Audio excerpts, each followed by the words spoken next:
Hello friends, आप सभी का स्वागत है मेरे इस चैनल बी योगी में। तो आज हम जानेंगे योग सूत्र के प्रणेता पतंजलि के बारे में। कुछ लोगों का मानना है कि पतंजलि नाम के बहुत से व्यक्ति हमारे प्राचीन इतिहास में हुए होंगे, जिनको लेकर हमेशा से मतवाद होता रहा है।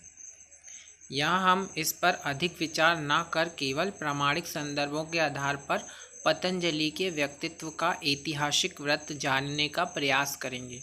ठीक है, बहुत से लोगों का मानना है कि प्राचीन इतिहास में पतंजलि नाम के बहुत से ऋषि हुए होंगे। इस बारे में मतभेद चलता आ रहा है, लेकिन हम आज केवल प्रामाणिक संदर्भों के आधार पर पतंजलि के व्यक्तित्व का ऐतिहासिक वृत्त जानने का प्रयास करेंगे। ठीक है, विद्वानों के अनुसार विभिन्न कालों में हुए पतंजलि नाम के आचार्य या फिर पतंजलि का विवरण मुख्य रूप से 3 संदर्भों में मिलता है। अब देखते हैं ये मुख्य रूप से 3 संदर्भ कौन कौन से हैं। पहला है योग सूत्र के रचयिता। पतंजलि कौन है? योग सूत्र के रचयिता। दूसरा संदर्भ मिलता है पाणिनि व्याकरण के महाभाष्यकार। पाणिनि व्याकरण है, उसके जो महाभाष्यकार हैं वो पतंजलि हैं।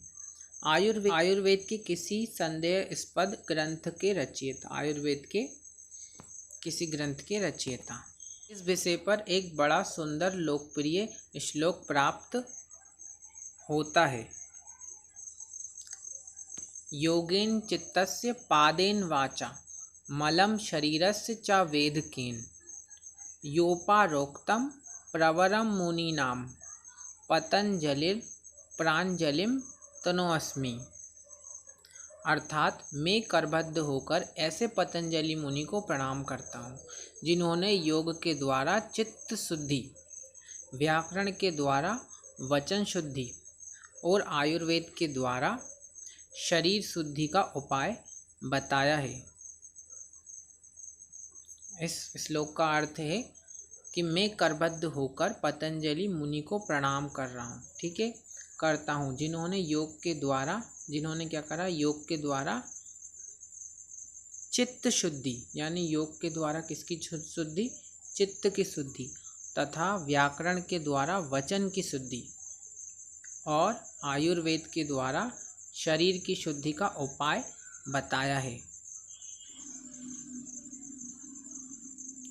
इस प्रकार प्रचलित मान्यता में इन तीनों कार्यों का श्रेय पतंजलि को ही जाता है। यह मान्यता बहुत प्राचीन समय से चली आ रही है, जिसे भर्तृहरि, समुद्रगुप्त, भोजराज आदि ने अनेक बार दोहराया है। योग सूत्र क्या है? विभिन्न बड़े बड़े सिद्धांतों और विषयों पर लिखी गई संक्षिप्त प्रस्तुतिकरण है योग सूत्र।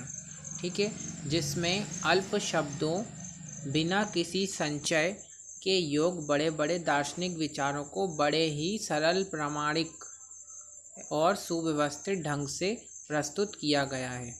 इसके विषय में 4 अध्यायों के अंतर्गत रखा गया है, जिन्हें पाद की संज्ञा दी है। पहला है समाधिपाद, दूसरा है साधनपाद, तीसरा है विभूतिपाद और चौथा है कैवल्यपाद। ये 4 पाद हैं।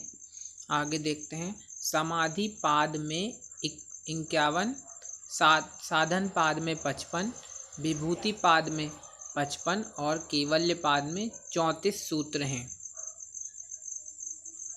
कुल मिलाकर संपूर्ण योग सूत्र में 195 सूत्रों में उपलब्ध होता है। विषय के अनुसार इन्हीं सूत्रों में योग के विभिन्न विषय संक्षिप्त रूप से समझाए गए हैं, जिन्हें समझने के लिए हम उपलब्ध टीकाओं और अनुवाद का सहारा लेते हैं। वह तो पहले ही बताया जा चुका है कि योग सांख्य का व्यवहारिक रूप बताता है। योग क्या करता है? सांख्य योग का व्यवहारिक रूप बताता है। जैसा कि हमने देखा, साधना पाद में 51 है और समाधि पाद में 51 सूत्र हैं और साधन पाद में 55 सूत्र हैं, विभूति पाद में 55 सूत्र हैं और कैवल्य पाद में 34 सूत्र हैं। कुल मिला के 155